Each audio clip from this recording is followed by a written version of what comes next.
So this is the new Daytona gear-driven rotating engine stand of 1,500 pounds weight capacity. All right, so this is the unboxing really. I'm gonna put it together to replace this one that I lost those for, and I made new ones. But I remember last time this thing being a pain in the ass to turn with a motor on it, and I would love just to replace it. And I was gonna do the welded thing where you put the gear drive on the back of that one, but I just said fuck it, I'm gonna do it a different way.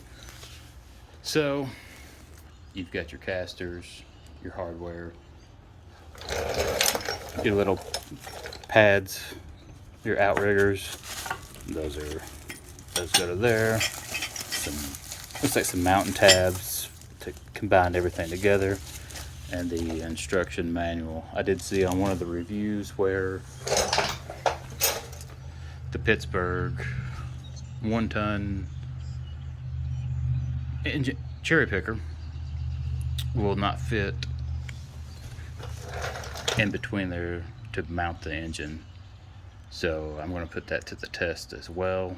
Hopefully it does. If not, I've got a couple ideas on how to get it lifted up where it will work, and which I don't know if that's a ploy for Daytona to come out with their own cherry picker. So that way it costs more to get it. Now you got to buy their product. Who knows? But that being said, we're going to assemble this like ass and put the engine on it tomorrow. I'll combine these videos together so you won't have to wait. It'll just be one video. The engine stand is complete, and the 2-star review on Harbor Freight is accurate, and I thought it would be, but I just wanted to check. I really wanted this stand. I'm going to make it work. I've got other options. It's more than just the cherry picker from Harbor Freight. This is the Pittsburgh heavy duty 1-ton. I've got it all the way out on the 1/4 ton with just a 5.3 LS, or 4.8 LS, I'm sorry. I've got a lot of the things out, the camshaft, the headers and all that stuff, so some of the weight's gone. But you can see that this is going to hit. You get a gap, and that hits right there. I've tried flipping this thing around to go push underneath, and it does not work. So that being said, Daytona's probably going to come out with a engine hoist that fits this, which sucks, but like I said, I've got other options. Maybe some of y'all don't, and that's all you got is the 1-ton cherry picker. So I don't know of any other options that you could do other than maybe, and it might be a little dangerous, but to jack each corner up and put a jack stand underneath it, just so you can lower it down to put it on the engine stand. I'm sure you could do that. I'm not going to try it. I'm not recommending it, but I'm pretty sure that would work if that's the only option you have. And I mean, technically you'd have 4 corners where your tires are if you put one jack stand under each tire. I've got 4, but like I said, I've also got a gantry crane that I've made that I can lift up this engine to put it on the engine stand and roll it back in the shop. But if I didn't, that's what I would try, is just put a jack stand under each one, or 4x4s or whatever you got, just to get it up enough where the Daytona will slide underneath. You can see they are about even, so it needs to be, I don't know, a good 4 inches or so, or a good 6 inches or so to get up underneath it, maybe more. But that would be my 2 options to try if you were to buy this engine stand.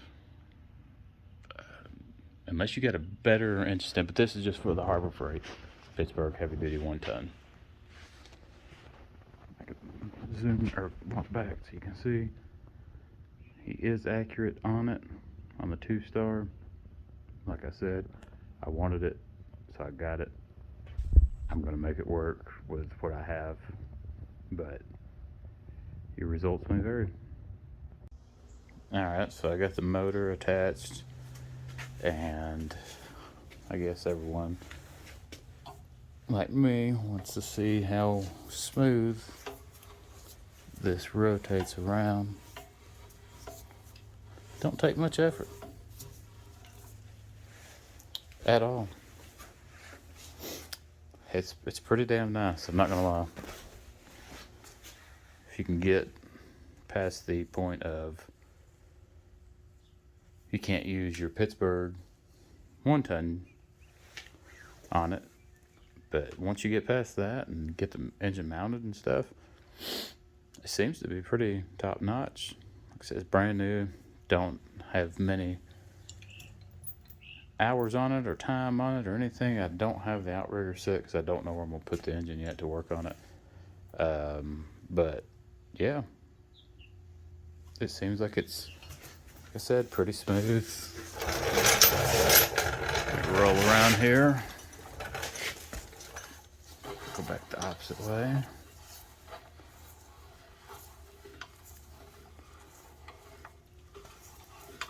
Pretty legit. I've only got 3 bolts in it. I would put one on the head, but I'm taking the heads off. These don't fit on the LS.